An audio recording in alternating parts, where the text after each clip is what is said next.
Hey everyone, welcome back to a new video. This is MikeyTrendZ. Today we are back with a new video, Halloween, the official multiplayer overview trailer. A game that I will definitely be playing when this comes out. My survival skills is it's needing a bit of work. It's needing a bit of work.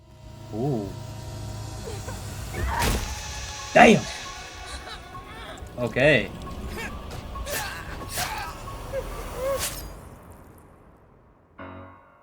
Multiplayer in Halloween is a 1v4 asymmetrical horror experience that pits the residents of Haddonfield against the shape of pure evil, Michael Myers. In this quintessential slasher simulator, our playable cast of civilian characters desperately attempt to save their neighbors and themselves from the omnipresent boogeyman, while Michael fixates on stalking and slaying his targets.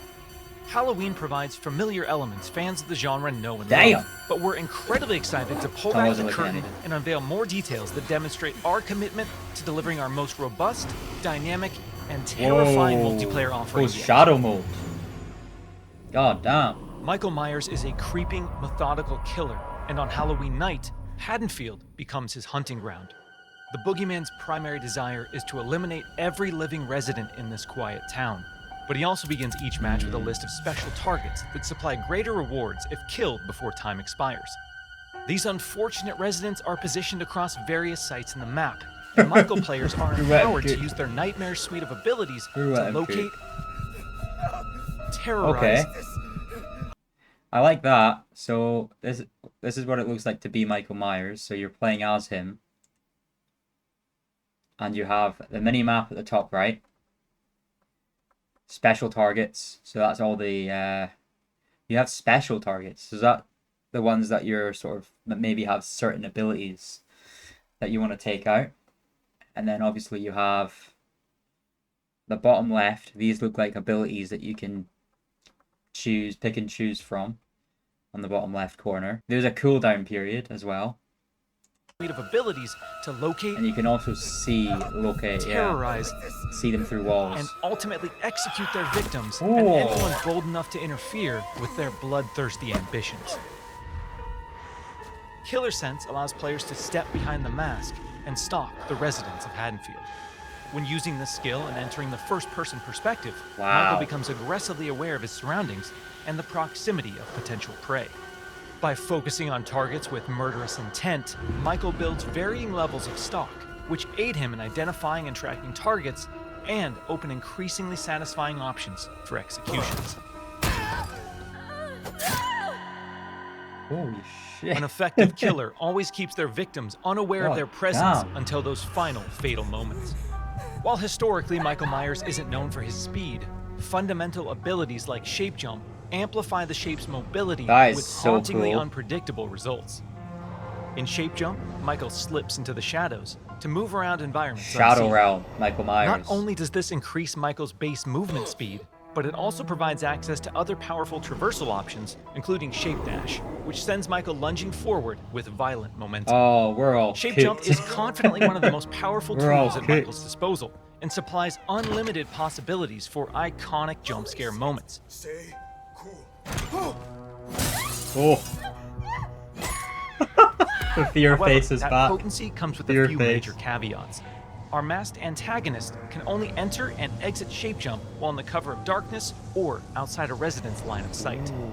The light may provide temporary reprieve for the residents of Haddonfield, but Michael can work to remove sources of illumination by shutting off lights, cutting power, and even catalyzing temporary blackouts. God damn. Despite the unquestionable malevolence of Michael Myers, his horrifying homecoming to Haddonfield won't be welcomed without resistance. As the body count climbs and evidence of the boogeyman's presence becomes undeniable, local authorities, residents, and distinct playable civilians may decide to gather weapons and face off against evil itself. Thankfully, Michael knows his way around sharp objects and will have multiple options for melee combat encounters. And if especially persistent Haddonfieldite do manage to get the upper hand in an exchange, and don't beat worry. his ass. How the hell? It's not possible. We've said it once, and we'll say it again.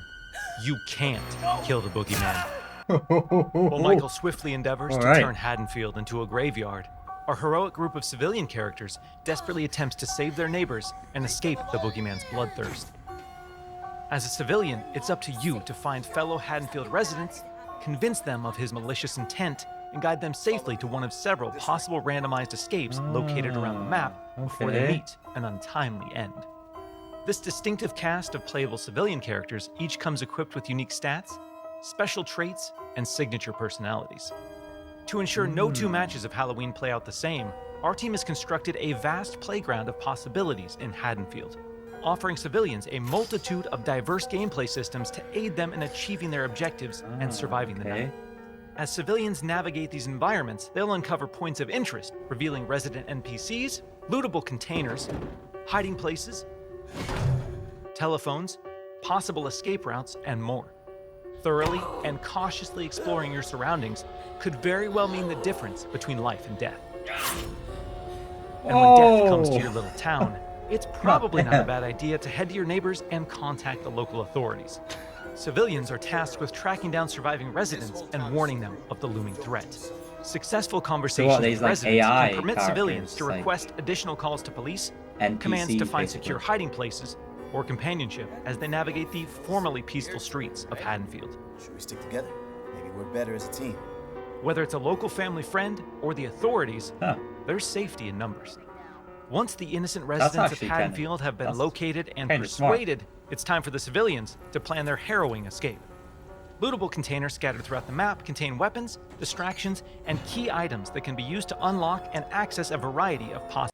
My dumbass will be finding the most useless things. Like, I'll end up finding the same items. The same thing happened to me in Friday the 13th. Honestly, my survival ability in these games is terrible. Possible escape routes. The location of these items and escapes changes from match to match, so civilians greatly benefit from adjusting their strategies based on the objects uncovered. It's also worth noting that initiating these escape sequences generates a tremendous amount of noise, which will alert Michael to your exact location. So what happens in the likely event that a civilian becomes another display of Michael's wretched, inhumane nature? Well, their Haddonfield story isn't over just yet. So basically, if he makes a kill, they don't just disappear. Like their bodies will remain. Even in death, they can support their friends and even return as a sheriff's deputy or the unrelenting Dr. Loomis. Once they've re-emerged upon the streets of Haddonfield, they can cooperate with the remaining civilians and responding officers to try and put a stop to Michael's murderous rampage. Freeze where you are, Michael. You're coming with me. While he can't be killed, with enough community resistance, the proper equipment, and sheer manpower, he can be detained and shipped back to Smith's Grove Sanitarium. God damn. Halloween is a legendary film with a genre-defining legacy, and our mission has been to bring the film's unsettling sense of dread to our asymmetrical horror standoffs. By empowering players to control the tension and stage the scares, we're building a multiplayer experience designed with replayability at the forefront. We'll have more details to share regarding character progression, character traits, customization, proximity chat, and more thrilling gameplay features in the coming months. But we can't wait for all of you to join us when Halloween launches on September 8th. 2026. September 8th, 2026. Oh, okay. So it's got some similarities. It's very much similar to the Friday the 13th game. A lot similar. Quite a lot different though as well. A lot more added than taken away, I think. Let me know what you guys think in the comments. Will you guys be playing? See you in the next one, guys. Peace out.